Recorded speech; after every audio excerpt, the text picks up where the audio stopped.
Добрый вечер. В эфире информационный выпуск Амшукшара. Расскажем коротко о самых главных событиях в нашей стране. Коротко о темах в нашем выпуске. Прошло заседание Кабинета министров. На повестке дня было более 25 вопросов. Выявлено и изъято более 104 незаконно действующих аппаратов по добыче криптовалюты. На подстанции Очимчира-Тяга специалисты Черноморэнерго ведут работы по замене ячеек после пожара 2021 года. В городе Гал создается театральная студия, в которой будет преподавать известный абхазский режиссер Адгуркова.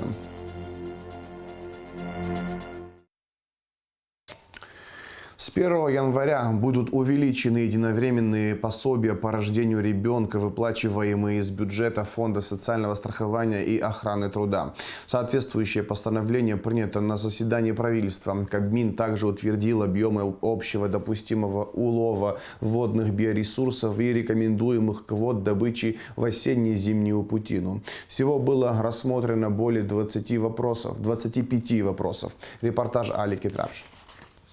Кабмин утвердил методические указания по определению нормативных показателей, необходимых для расчета тарифов на погрузочно-разгрузочные работы в морских портах Республики Абхазия.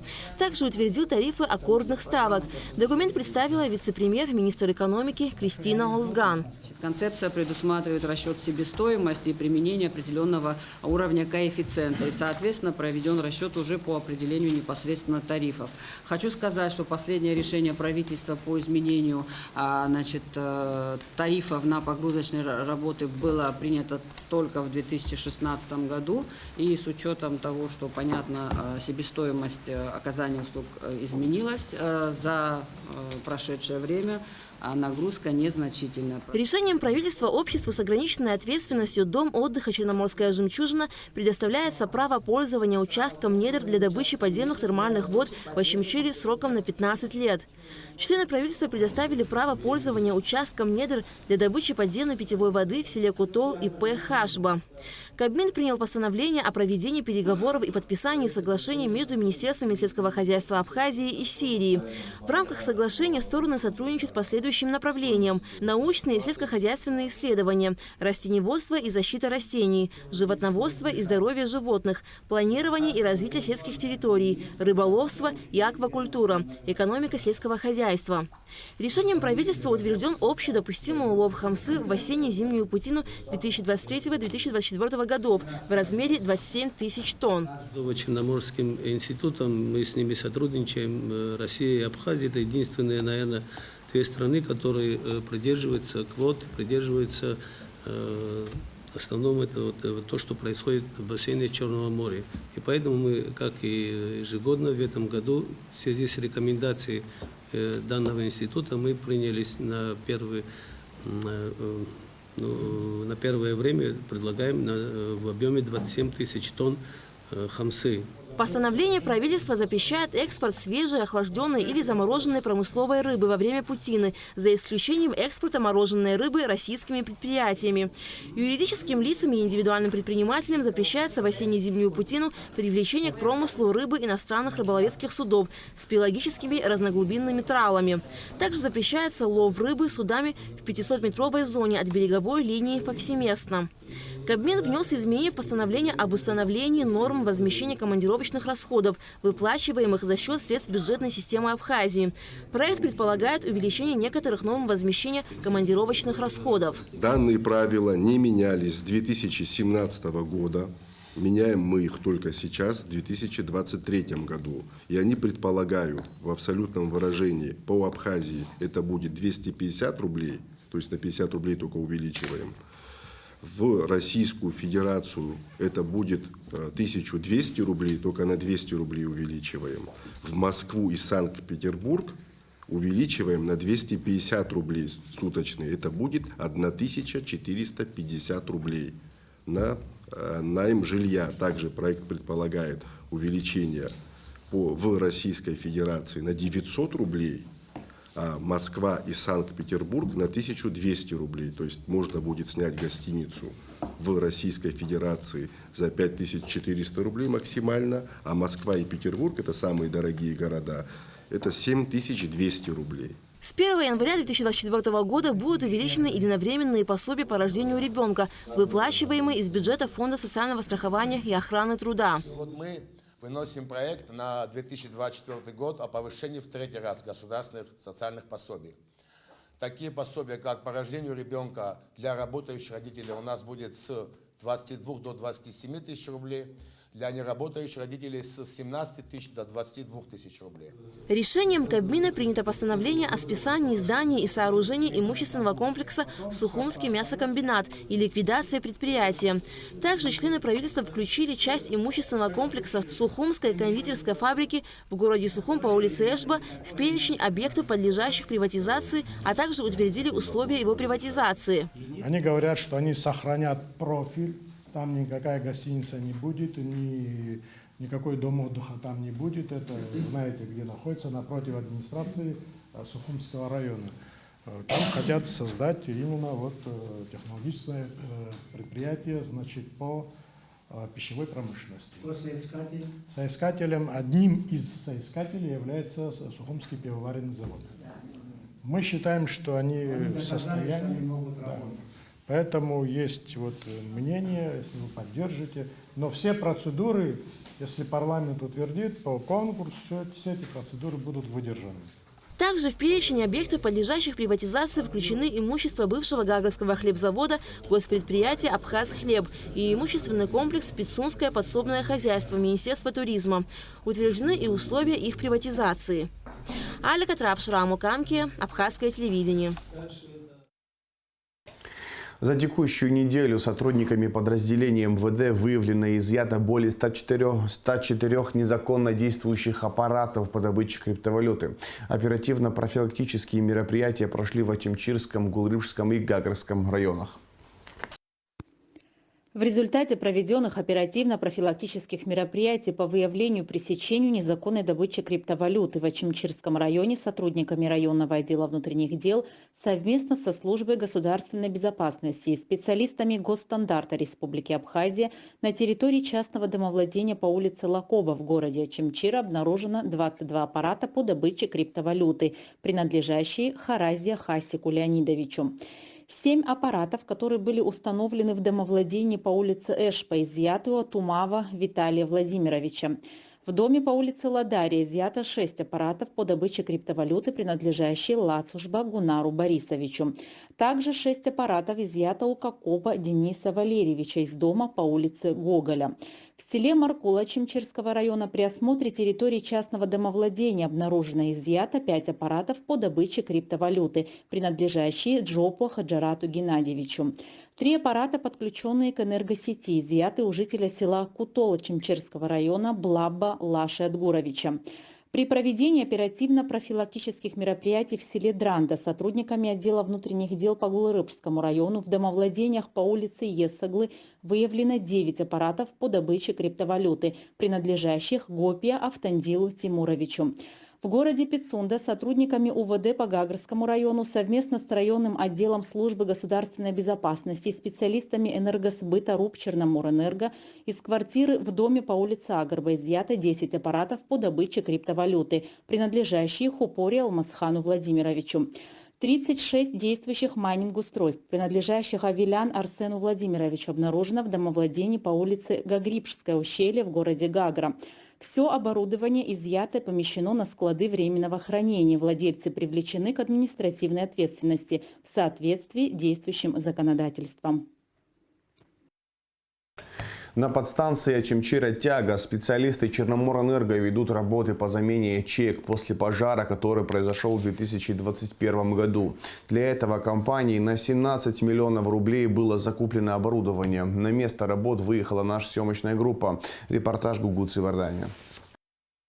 В 2021 году на подстанции Очимчи-Ратяга произошла крупная авария. В результате пожара сгорело оборудование. Тогда без света остались часть города и 5 сел района. Чтобы обеспечить электричеством население и энергетики, привезли в Очимчиру резервные ячейки с Сухумской подстанции и установили их здесь на время. Сейчас на подстанции Очимчи-Ратяга специалисты занимаются заменой оборудования.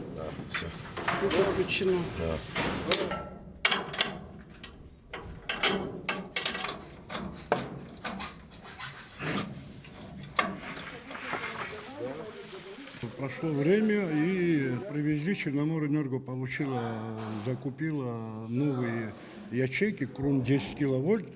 И сейчас идет в данный момент демонтаж и отходящие кабеля 10 киловольт перевести на кром 10 киловольт.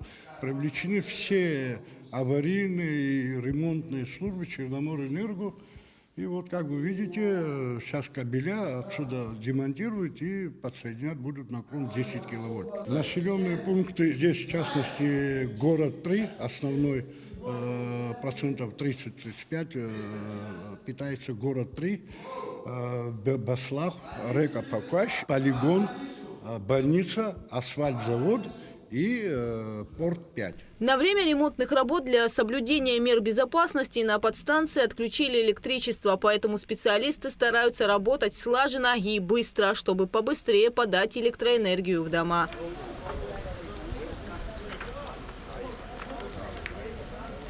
Идет муфтирование отходящих кабелей, чтобы присоединить к ячейкам. Вот. Как видите, вот идет колоссальная работа, чтобы людям сегодня успеть дать по заявке отключение с 10 до 16 часов.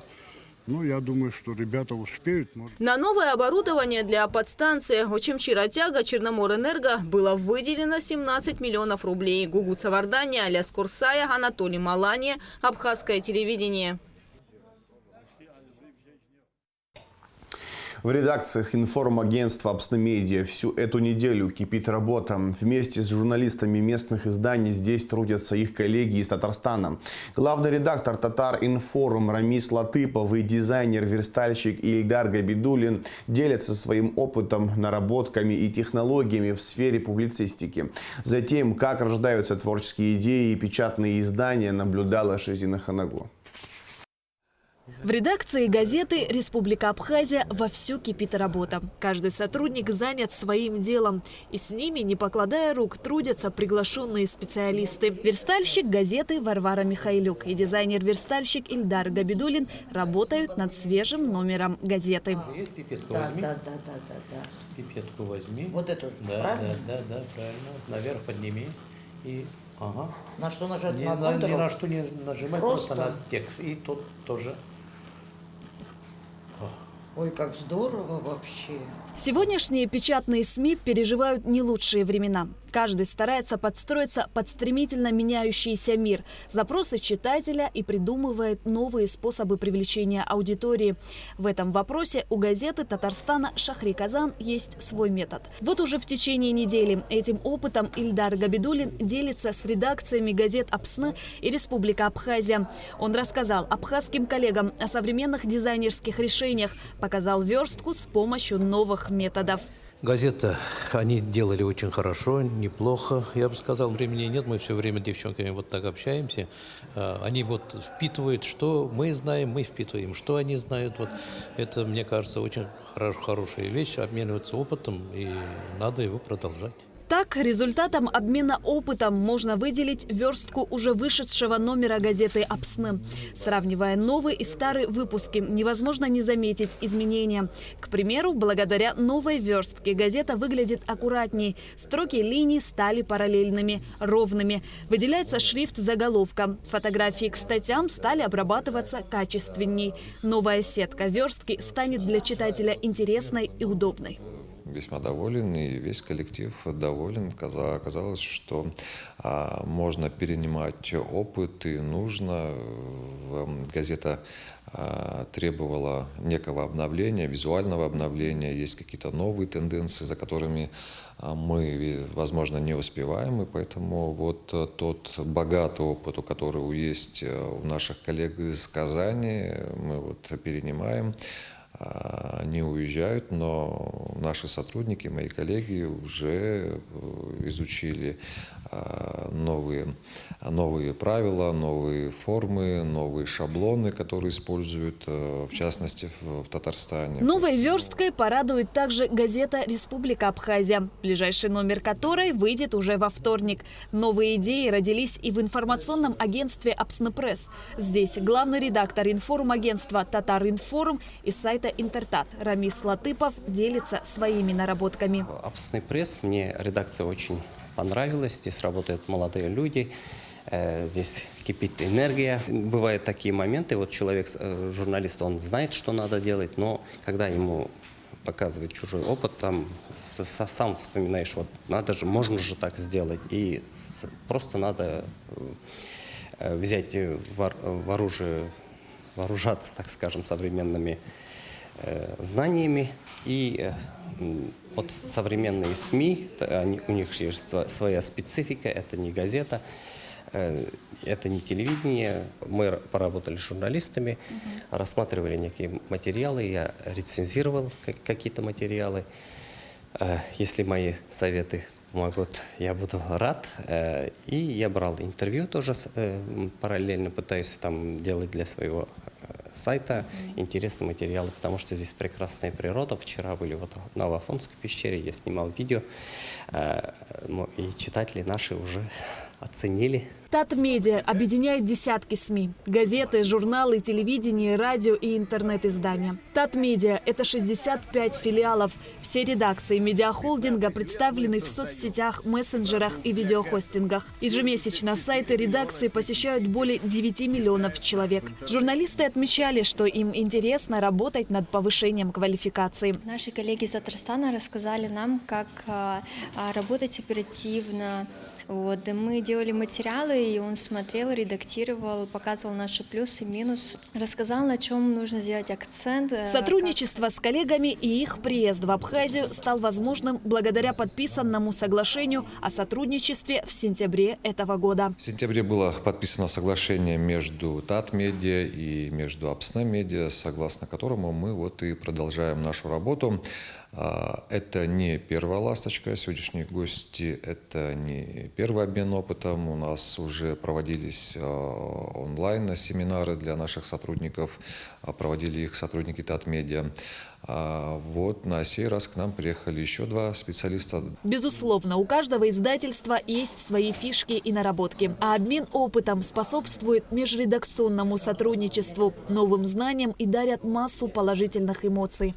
Приглашенные специалисты отметили, что познакомились с очень дружным творческим коллективом, каждый в котором полон идей и готов к их реализации. Шазина Ханагуа, Алексей Гухава, Абхазское телевидение. Вышел новый номер газеты «Республика Абхазия». На первой странице красуется фотография парка имени Тараса Шамба и реакция сухумцев на его реконструкцию. Горожане надеются, что эти улучшения станут исходным пунктом для дальнейших положительных изменений в столице. Юлия Соловьева пишет об участии президента Академии наук Абхазии Зураба Джапуа в 9-м международном культурном форуме объединенных культур, который прошел в Санкт-Петербурге. Также в газете опубликована статья про финалистку международного конкурса чтецов «Живая классика» Софию Хашба, которая мечтает помогать людям. Новый номер уже в продаже. Газета доступна и в электронной версии. В городе Гал создается театральная студия, в которой будет преподавать известный абхазский режиссер Адгур Кове. Уже прошла первая ознакомительная встреча с жителями города. Подробности в материале наших коллег из Гал Медиа. Театр помогает увидеть себя со стороны, осознать свою человечность, понять собственные пороки, если, конечно, он есть, и он настоящий. Сегодня в Абхазии все театры сосредоточены в столице. Инициатива создать театральную студию в Галском районе пришла экс-министру культуры, заместителю главы администрации Дауру Ковы, который предложил в свою очередь поддержать эту идею заслуженного артиста России, заслуженного деятеля культуры Абхазии Адгура Ковы. Подумайте, тема очень перспективная, очень интересная. Я знаю, что молодежь у нас достаточно творческая. Адгур Михайлович, прошу. Из людей, из обычных людей, помогая им стать актерами и актрисами. Если есть на то их желание. И если природа отпустила им какие-то способности. Поскольку дело, которым я занимаюсь, как и любое, наверное, дело, да, оно требует прежде всего природных способностей. Они у кого-то есть, у кого-то их нет. Встреча со зрителями и желающими проверить свои артистические способности прошла в районном доме культуры города Гал довольно оживленно. Адгур Михайлович Кова рассказал о том, что стать актером или актрисой – дело непростое. И не только потому, что не у всех есть данные, но и потому, что люди, которые хотят посвятить себя актерскому искусству, должны быть готовыми ко всему. Разные бывают ситуации, к разному надо быть готовым. Да? Есть очень известные, знаменитые актеры, выдающиеся актеры, которых не сразу педагоги понимали, что это талант. Да? И они поступали по 2, по 3, по 4 раза иногда. Да? Поэтому чем больше вариантов стихотворения, прозы, басни, да, тем лучше. Ну а пока желающие стать участниками театральной студии должны подготовить фрагмент из прозы или драматургии, рассказать басню или стихотворение. А если попросят, то спеть, станцевать, если понадобится, к слову, даже встать на голову. Я собираюсь открывать, если это получится, полноценную театральную студию, в которой мы занимались взрослые люди, минимум от 16 лет. В 16 лет, мне кажется, уже достаточно взрослый человек. От 16 до 30. Для чего? Для того, чтобы, если будет достаточное количество способных, талантливых людей, которых можно и нужно обучать, чтобы в перспективе это переросло в драматический театр в городе Гале. Понятно, какая сверхзадача. Чему будут учиться дети, которые будут ходить в эту студию? Мы предполагаем заниматься прежде всего актерским мастерством, сценической речью, сценическим движением, акробатикой, фехтованием. Вот такие основные, танцем, да, такие основные дисциплины. Условно от 16 минимум до 30 максимум. Да. То есть речь идет вообще о взрослых людях. Да. Теоретически я допускаю, что может прийти и 40-летний человек, который в силу каких-то особенностей, там, да, отсутствия возможностей, да, то есть вот у него талант есть, да, но судьба не дала ему шанса, и он хочет, я могу допустить такое, да, и я со вниманием выслушаю любого, кто придет, как бы с желанием, и честно потом скажу, стоит ему заниматься или не стоит. Учитывая, что театра в Гале никогда не было, создание театральной студии и обучение ребят сценическому искусству и другим премудростям актерского мастерства – дело достаточно тонкое, важное и необходимое. Театр – это отражение жизни сегодняшнего дня, не вчерашнего и не завтрашнего. То, что было вчера, уже окаменело и никому не интересно на самом деле. То, что будет завтра, никто не знает, мы не боги. То, что актуально всегда. То, что актуально сегодня, в данный момент. Поэтому вне зависимости от того, ты ставишь классическое произведение или современное произведение, ты должен рассказывать про людей, сидящих в зрительном зале. Только сопереживая, наблюдая за обыденными ситуациями со стороны, мы можем осознать, что делает нас людьми. И в этом еще одна, едва ли не главная, миссия театра. Вот для вас чем отличается дилетант от профессионала и вообще самодеятельность от искусства, если вы какие-то градации, критерии проводите? Ну, если условно, да нет, это практическая вообще-то область, это любители, это лучшие люди на земле, потому что они занимаются театром как хобби. Они не ставят себе каких-то каких-то высоких целей, да, они просто занимаются для своего удовольствия, да, в свободное от основной работы время, да. Это так называемая вот художественная самодеятельность, народные театры, да, когда вот люди, ну, проведя рабочий день у станка, условно говоря, да, вечером приходят в компанию себе близких, да, и для души, не думая ни о чем, да, просто вот как они понимают театр, так этим и занимаются. Это прекрасные люди. Дилетанты немножко похуже, потому что они те же любители, но почему-то считают себя профессионалами. Они нигде не учились, они ничего толком не знают, да, но делают вид, что как бы, ну, каждый день они заново открывают Америку, каждый день заново изобретают велосипед, да. Серии, чем меньше, тем больше сомнения. Да, ну, как бы, сейчас вообще, понимаете, это вот такое время дилетантов, на самом деле, да, нашествие дилетантов. Потому что худо-бедно, какой бы ни был Советский Союз, да, там была четкая система. И система в том числе фильтров, которая отсеивала дилетантов по пути, да, и отличала их. Когда же развалился Советский Союз, вся эта система тоже развалилась, да. И во все профессии, не только в театр, да, во все профессии хлынули дилетанты, которые мало что знают, но как бы обладают той философией, которая сейчас очень популярна. Наглость – второе счастье.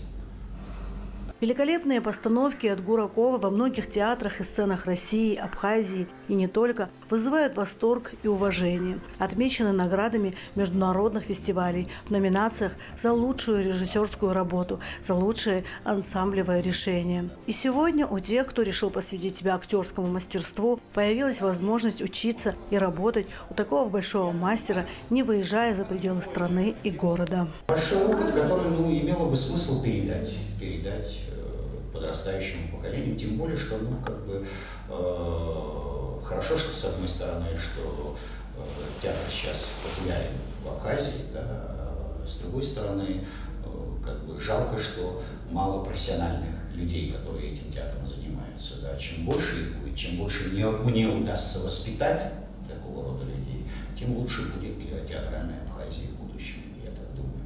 Я всю жизнь ставил спектакли и преподавал, причем преподавание мне нравилось всегда больше. Знаете, это такой бескорыстный совершенно труд, да, и благородный очень, да. Ставить спектакли – это все-таки немножко уже какое-то, знаете, дело, ты всегда думаешь о результате, да, а здесь ты занимаешься только творческим процессом, да, и опять же ты помогаешь людям выявить лучшее, что в них есть, да, и остаешься удовлетворенным тем, что выявил, и больше ничем, да, и слава Богу. Вот если будет как бы потребность в самих жителях Гала, Гальского района, да, то тогда это что-то, наверное, из этого может получиться. Приблизительно через месяц состоится очередная встреча, где будут проводиться, условно говоря, вступительные экзамены в театральную студию. И тут уже каждый должен проявить себя во всей красе и быть убедительным. От того, сколько талантливых людей соберется и какое количество абитуриентов будет отобрано, зависит и перспектива возрождения театра в городе Гал, рассказал нам режиссер от Гуркова. Если придет достаточное количество людей, из которых можно будет выбрать потенциально способных актеров и актрис, а это, ну, к сожалению, не всем дано, да, для этого существуют экзамены, да, чтобы проверять, у тебя получится или нет, тогда, ну, у нас есть шанс. Анжела Убилава, Тея Басария, Борис Цацуа, Гал Медиа.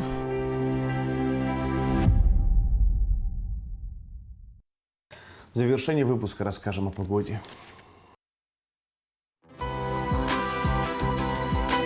По сообщению Гидрометцентра, в выходные дни на территории Абхазии ожидается облачная погода без осадков. Температура воздуха ночью 7-12, днем 11-16 градусов тепла.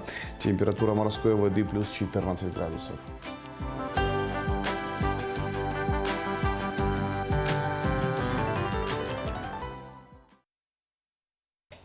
На этом информационный выпуск Амшикшара подошел к концу. Всего хорошего. До свидания.